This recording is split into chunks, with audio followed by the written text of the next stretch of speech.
சட்டத்தை சற்றும் மாறுபடாமல் நம் வாழ்க்கையில் எடுத்து நடக்க அல்லாஹ் நமக்கு அருள் புரிவானாக. ஆமீன்.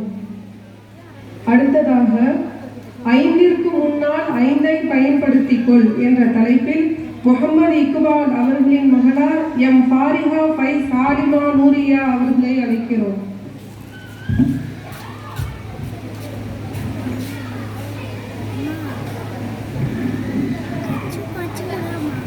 السلام عليكم ورحمة الله تعالى وبركاته.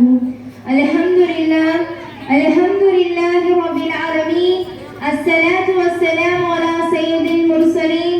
أما بعد فقد قال الله تعالى في القرآن الكريم والفرقان المجيد. அகிலத்தை படைத்த ஆளுகின்ற இரட்சகனான அல்லாஹ்விற்கே எல்லா புகழும் இன்னும் சாந்தியும் சமாதானமும் நம் ஈருலக தலைவர் கண்மணி நாயகம் ஸல்லல்லாஹு அலைஹி வஸல்லம் அவர்கள் மீதும் அவர்களின் குடும்பத்தார்கள் மீதும் சத்திய சஹாபாக்கள் மீதும் இன்னும் அனைவர்கள் மீதும் உண்டாவதாக. ஆமீன். அல்ஹம்துலில்லாஹ். நான் பேச எடுத்துக்கொண்ட தலைப்பு 5 வருவதற்கு முன்னால் 5ஐ பயன்படுத்திக் கொள்வோம்.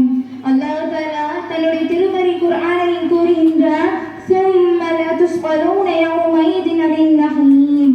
கண்ணியத்திற்குரிய அல்லாஹ்வின் நல்லடியார்களே, அல்லாஹ் தஆலா நபி ஸல்லல்லாஹு அலைஹி வஸல்லம் அவர்களுக்கு பல சிறப்புகளை வழங்கியிருக்கின்றார். அதில் ஒரு முக்கியமான சிறப்பு என்னவென்றால் ஜவாமிஉல் கலீம், சுருக்கமான பேச்சு. இயல்பாகவே நபி ஸல்லல்லாஹு அலைஹி வஸல்லம் அவர்கள் சுருக்கமான பேசக்கூடியவராக இருந்தார்கள். அவருடைய பேச்சு தெளிவானதாகவும் அவர்களுடைய ஆழ்ந்த நிறைந்த கருத்து நிறைந்ததாகவும் இருக்கும். அவர்களுடைய அறிவுரை நம் பயனுள்ள அழகிய வாழ்க்கையை வாழ நம்மை உற்சாகப்படுத்தும். அப்படி நபி ஸல்லல்லாஹு அலைஹி வஸல்லம் செய்த உபதேசத்தில் ஒன்றுதான் 5 வருவதற்கு முன்னால் 5ஐ பயன்படுத்திக் கொள்ளுங்கள். அல்லாஹ்வின் தூதர் ஸல்லல்லாஹு அலைஹி வஸல்லம் அவர்கள் கூறினார்கள், இகுதனினு ஹம்ஸ கபல ஹம்ஸின். உங்களுடைய வாழ்க்கையில் 5 விஷயங்கள் வருவதற்கு முன்னால் 5ஐ பயன்படுத்திக் கொள்ளுங்கள். சபாதகா கபல ஹராமிக. உனக்கு முதுமை ஏற்படுவதற்கு முன்னால் உன்னுடைய இளமையை பயன்படுத்திக் கொள். வஸிஅதகா கபல சக்கமிக. உன் நோய் ஏற்படுவதற்கு முன்னால் உன்னுடைய ஆரோக்கியத்தை பயன்படுத்திக் கொள்.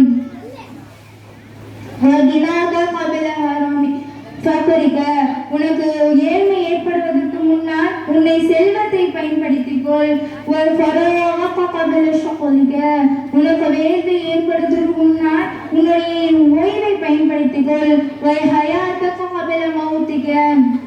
உனக்கு மரணம் வரை ஏற்படுவதற்கு முன்னால் உன்னுடைய வாழ்க்கையை பயன்படுத்திக் கொள். இதுல நபி ஸல்லல்லாஹு அலைஹி வஸல்லம் அவங்க முதல்ல சொன்னது என்ன தெரியுமா? இளமையை பற்றி தான். அதாவது இஸ்லாமிய பார்வையில 13 to 15 வயதிலிருந்து 35 to 40 வயது வரை தான் இளமை பருவம்னு சொல்றாங்க.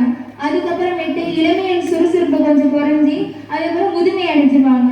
அப்ப நம்ம என்ன ஆகும்? நம்ம முதுமையில எந்த ஒரு வேலையும் நம்மளால செய்ய முடியாது. இளமையில எப்படி இருப்போம்னா நல்ல ஒரு உடல் வலிமையும் மன வலிமையும் நம்ம செய்யற வேலையை சுறுசுறுப்பா செய்வோம். ஆனா அதை முதுமை அடைஞ்சிட்டு அப்படின்னா அதை நம்ம எதால செய்ய முடியாது. இப்ப நம்ம நின்று தொழுகிறோம் அப்படின்னா இளமையில, முதுமை அடைஞ்சதுக்கு அப்புறம் நம்மளால நின்று தொழுவ முடியாது.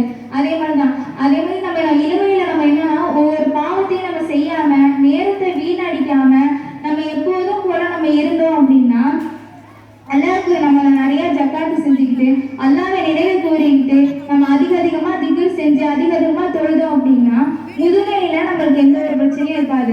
இப்ப நம்ம இளமையில நிறைய பாவம் செஞ்சு வீண் வெறிய செஞ்சுக்கிட்டு நேரத்தை வீணடிச்சுக்கிட்டு இருந்தோம்னா நீங்க முதுமையில நினைச்சு ஆஹா நம்ம வீணடிச்சுட்டோமே அப்படியே நினைச்சாலும் அதுல எந்த ஒரு பிரயோஜனமும் இருக்காது அப்படிங்கிறத சொல்றாங்க.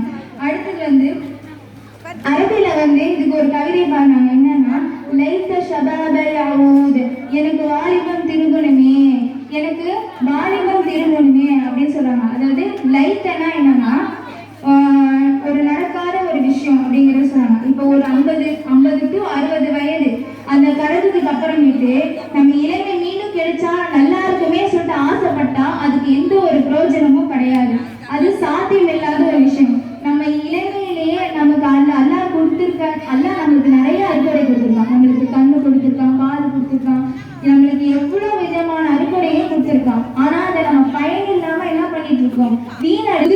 போய் நம்ம நினைச்சு பார்த்தோம்னா அதுக்கு எந்த ஒரு இதுவுமே நம்மளுக்கு கிடையாது சகோதரிகளே. இதுல வந்து